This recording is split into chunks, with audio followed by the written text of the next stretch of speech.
স্মৃতিহারা আর্যকে ফিরে পেয়ে কান্নায় ভেঙে পড়ল অপর্ণা এবং প্রতিজ্ঞা করল আর্যকে সে সুস্থ করে তুলবে। হ্যাঁ ভিউয়ার্স, 70 দেখা যাবে আজকের পর্বে। বিস্তারিত জানতে ভিডিওতে একটি লাইক দিয়ে পুরো ভিডিওটি দেখতে থাকুন। গল্পের শুরুতেই আমরা দেখতে পাবো মেঘরাজ আর্যকে বন্দি করে রেখেছে আর বলছে, আর্য বলছে ছাড়, আমাকে ছেড়ে দে মেঘরাজ। আর তখন মেঘরাজ বলে তোকে ছেড়ে দিব? জানিস তুই তো খুন হয়ে গিয়েছিস, পোড়াবাড়িতে গিয়েছিলি না, পোড়াবাড়িতে তুই আগুনে পড়ে ছাই হয়ে গিয়েছিস। তখন যা শুনে তো আর্য অবাক হয়ে যায়। আর তখন মেঘরাজ বলতে থাকে, জানিস কে অভিযুক্ত হয়েছে আগে শোন, তোর অপর্ণা। তখন হোয়াট বলে চিৎকার করে ওঠে আর্য, বলছে কি বলছিস? তখন বলে হ্যাঁ, তোর খুনের দায়ে অভিযুক্ত হয়েছে তোর অপর্ণা, সব প্রমাণ অপর্ণার বিরুদ্ধে। তখন আর্য বলে, তোকে বারবার বলছে আর্য মেয়েটাকে ফাঁসাস না, এই বলে চিৎকার করতে থাকে। তখন বলে বুঝতে পারছি তোর কষ্ট হচ্ছে না, দাঁড়া কিছুক্ষণ পরে তোর কষ্ট কমে যাবে, তোর না এত কষ্ট থাকবে না। আর তুই তো আর্য নস, তুই শঙ্কর, কিছুক্ষণ পরে না তোর এই শঙ্কর নামও তোর মন থাকবে না, এমনকি তোর পরিচয়ও তোর মন থাকবে না। তুই তো তোর নাম পাল্টেছিস, এখন না তোর পরিচয় ভুলে যাবি। এটা বলে মেঘরাজ তাকে একটা ইঞ্জেকশন পুশ করতে থাকে। আর তখন আর্য চিৎকার করতে থাকে, সাথে সাথে জ্ঞান হারিয়ে ফেলে।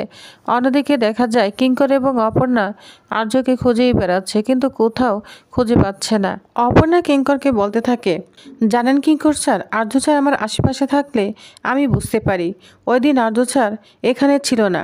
আমার মন বলছে আর্য স্যারকে গুম করা হয়েছে বা কোথাও কেউ বিপদে ফেলেছে। তখনই দেখা যায় কিঙ্করকে মীরা ফোন দেয়। তখন কিঙ্কর ফোন রিসিভ করতে বলতে থাকে, কিঙ্কর অপর্ণা কোথায় বলো। তখন কিঙ্কর বলে, আমি কি করে জানবো, আমি তো শুনেছি অপর্ণাকে কোনো একজন ক্রিমিনাল ওইখান থেকে তুলে নিয়েছে, তাহলে তুমি আমাকে কেন বলছো? যা শুনে মীরা বলতে থাকে, তার মানে তুমি কিছু জানো না, তুমি এসবের কিছুই জানো না, সত্যি বলছো? তখন বলে, হ্যাঁ আমি কি করে জানবো, আর তুমি অপর্ণাকে নিয়ে তো মেতে উঠেছো কেন? আমি তো বুঝতে পেরেছি তুমি এসআরের খোঁজ জানতে আমাকে ফোন দিয়েছ, এসআরের থেকে অপর্ণা তোমার কাছে বেশি হলো, অপর্ণাকে পাওয়াটা? তখন মীরা বলে, শোনো ও হচ্ছে একজন ক্রিমিনাল, আর ওকে না জেল হাজতে থাকাই মানায়, এজন্যই ওর খোঁজ পাওয়াটা জরুরি, ওর শাস্তি হওয়া দরকার, ও এসআরকে খুন করেছে।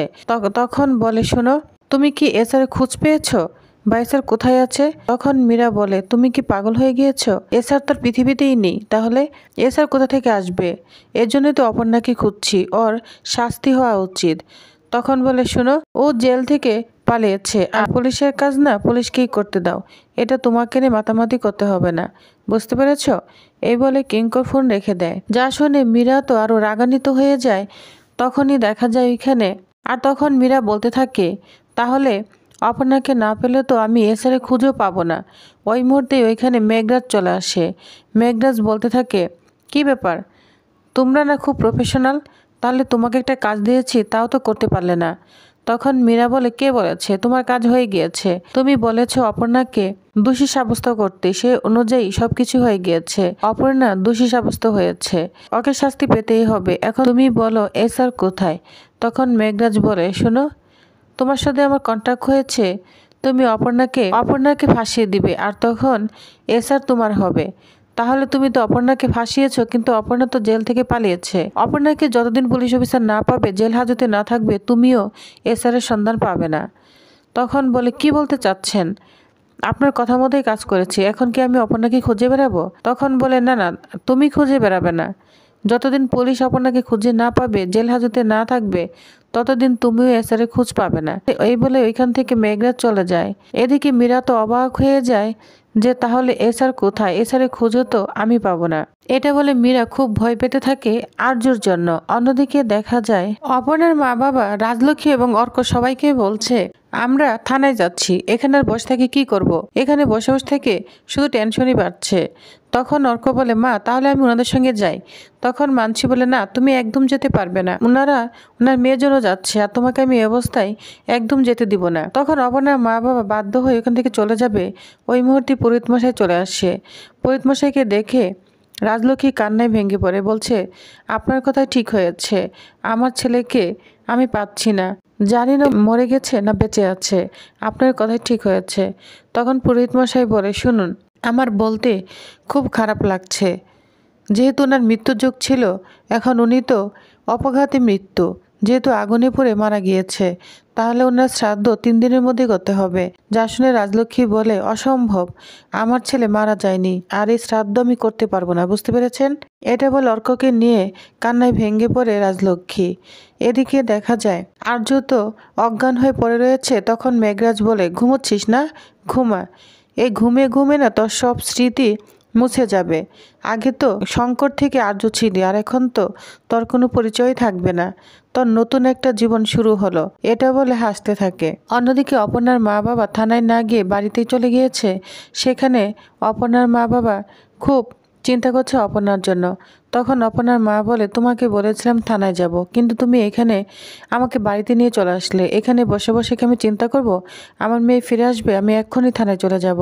যা শুনে সন্তু বলতে থাকে, আমরা থানায় গিয়ে কি করব? আর তাছাড়া ওইখানে কি ওরা আমাদের মূল্য দিবে, আমাদের মেয়েকে খুঁজে দিবে? আমরা তো একজন অপরাধীর মা বাবা। যা শুনে অপর্ণার মা বলে, এভাবে বলতে পারলে? তখন বলে, কিভাবে বলবো, ওরা তো আমাদের এটাই বলবে, তাই না? তখন অপর্ণার মা রাগান্বিত হয়ে ঠাকুরের কাছে যায়, বলছে, আমার মেয়েটা জীবনে কখনো অন্যায় করিনি, এত ভালো মেয়ে, ওর আর কত পরীক্ষা নিবে, কত পরীক্ষা নিবে বলো? আর আমার আমার কত পরীক্ষা নিবে? এখন কি আমি এখানে মাথা ঠুকে মরে যাব? তখনই মাথা ঠুকতে থাকে আর বলতে থাকে, বলো, আমি মরে গেলে কি আমার মেয়ের সব কষ্ট দূর হয়ে যাবে? তোমরা আর কত পরীক্ষা নিবে? তোমরা কি শুধুই একটা মূর্তি? তোমাদের কি কোনো ক্ষমতাই নেই? এটা বলে কান্না করতে থাকে। আর তখন অপর্ণার বাবা যে তাকে কন্ট্রোল করার চেষ্টা করে। অন্যদিকে আর্যর মাও অস্থির হয়ে গিয়েছে। কোষ্ঠীতে আর্য যে মৃত্যুযোগ রয়েছে এটা কিছুতেই বিশ্বাস করতে পারছে না। সে সাথে সাথে ওই পুরোহিত মশাইয়ের কাছেই চলে যায়। কিন্তু এদিকে অর্ক মানসী তাকে কিছুতেই ফেরাতে পারছে না। বলছে, তোমরা আমাকে ফেরাবে না, আমি ওইখানে একাই যাব। তখন অর্ক বলে, মা আমি তোমার সঙ্গে যাব। তখন বলে, না, তোমরা কেউ আমার সঙ্গে আসবে না, কেউ আমার সঙ্গে আসবে না, আমি একাই যাব, বুঝতে পেরেছ? তখন রাজলক্ষ্মী ওইখান থেকে অস্থির হয়ে বাড়ি থেকে বের হয়ে যায়। এদিকে দেখা যায় কিঙ্কর এবং অপর্ণা এখনো আর্যর খোঁজ পাচ্ছে না। বলছে, স্যার, মানুষটাকে হাওয়া হয়ে গেল। সারা রাত খুঁজলাম, কোথাও তো খুঁজে পেলাম না। একটা মানুষ তার হাওয়া হয়ে যেতে পারে না। তখন কিঙ্কর বলে, শোনো, এখন কিন্তু সকাল হয়ে গিয়েছে, এখন তোমাকে ওপেন চলাফেরা করা যাবে না, যে কোনো সময় তুমি ধরা পড়ে যেতে পারো। তোমাকে অনেক কষ্ট করে ওইখান থেকে বের করেছি। তখন বলে, স্যার আপনি যান। তখন বলে, স্যার আমার জীবনে রিস্ক নিয়ে হলো স্যারকে না খুঁজে পেতেই হবে, আমার মন বলছে আমার স্যার বেঁচে আছে। স্যার আপনি বরং আপনার মতো খুঁজুন, আমি আমার মতো খুঁজবো। তখন বলে, তার মানে তুমি কোথায় খুঁজবে? তখন অপর্ণা বলে, স্যার আমি না মন্দিরে যাব, যেখানে আর্য স্যারের সঙ্গে আমার প্রথম দেখা হয়েছিল, আমি সেখানেই যাব। তখন কিঙ্কর বলে, ঠিক আছে, চলো, আমি তোমাকে পৌঁছে দিব। এই বলে কিঙ্কর অপর্ণাকে নিয়ে মন্দিরে চলে যায়। এদিকে আর্য মেঘরাজের কাছ থেকে পালিয়ে চলে এসেছে, একা একা হাঁটছে, মন্দিরের দিকেই যাচ্ছে। অন্যদিকে আর্যর মা পুরোহিত মশাইয়ের কাছে চলে এসেছে। বলছে, আচ্ছা আপনি কি কুষ্টি বিচার করেছেন? আমার ছেলের মৃত্যুযোগ আছে, কিন্তু অপর্ণা কি তার উপর হাত রয়েছে? আপনি কুষ্টিটা আবার বিচার করুন, ওদের ভাগ্যে কি লেখা আছে আমাকে বলুন। তখন বলে, মা, তখন রাজলক্ষ্মী বলে, আপনি কোনো কিছু বলবেন না, আপনাকে যা বলেছি আপনি তাই করেন, আবার শুরু করুন। আমি বুঝতে পেরেছি মৃত্যু যুগ আছে, ওইখান থেকে থেমে গিয়েছেন, পরের অংশটার দেখেননি, যান দেখুন। তখন পুরোহিত মশাই কুষ্টি আবারও প্রথম থেকে শেষ পর্যন্ত মিলে বলতে থাকে, মা আমাকে ক্ষমা করবেন, ওদের না আয়ু আছে। যা শুনে রাজলক্ষ্মী পুরোই চমকে যায়। তখনই রাজলক্ষ্মী তারাসুন্দরীমার কথাই কল্পনা করতে থাকে, কারণ সে বলেছিল ওদের বহু বছর আয়ু আছে, ওরা জন্ম জন্মান্তরের সঙ্গী, এটা কল্পনা করতে থাকে। আর তখন বলে, তারাসুন্দরীমা ঠিক বলেছে, ওরা কখনোই আলাদা হতে পারে না।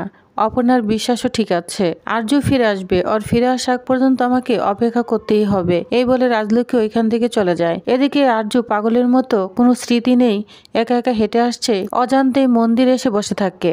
এদিকে অপর্ণাও চলে এসেছে। অপর্ণা আর্যকে খোঁজ করছে, কিন্তু ওইখানে তো আর্য রয়েছে। তার মনের ভিতর একটা কেমন যেন করে উঠেছে, তার আর্য ছাড় আশেপাশে রয়েছে। বলছে, আমার কেন যেন এমন মনে হচ্ছে ছাড় আমার আশেপাশেই রয়েছে। এদিকে আর্য তো পাগলের মতো বসে রয়েছে, চারিদিকে খাবার দেওয়া হয়েছে মন্দিরে, তো সবাই খাবে। এদিকে একজন অসহায় ক্ষুধার্ত তাদের কাছ থেকে খাবার চায়, কিন্তু তারা কিছুতেই খাবার দেয় না, আর্যর খাবারটা তাকে দিয়ে দেয়। তখন সেই লোকটা আর্যকে অনেক দোয়া করতে থাকে, তো দোয়া করে এখান থেকে চলে যায়। এদিকে অপর্ণা আর্যকে খোঁজ করছে আর ঠাকুরের কাছে প্রার্থনা করছে যেন সে আর্য স্যারকে খুঁজে পেয়ে যায়। তখনই সে আর্যর মতো বসে আছে একটা ছায়া দেখতে পায়। তখন তো সে মনে করে যে এটা আর্য স্যারই বসে আছে, খুব খুশি হয়ে যায়। তো ভিউয়ার্স, তাহলে আপনাদের কি মনে হচ্ছে এবার কি তাহলে সত্যি সত্যি অপর্ণা আর্যকে ফিরে পাবে? তো কি হতে চলেছে নেক্সট আকর্ষণীয় পর্বে জানতে অবশ্যই আমার সাথেই থাকুন। ধন্যবাদ।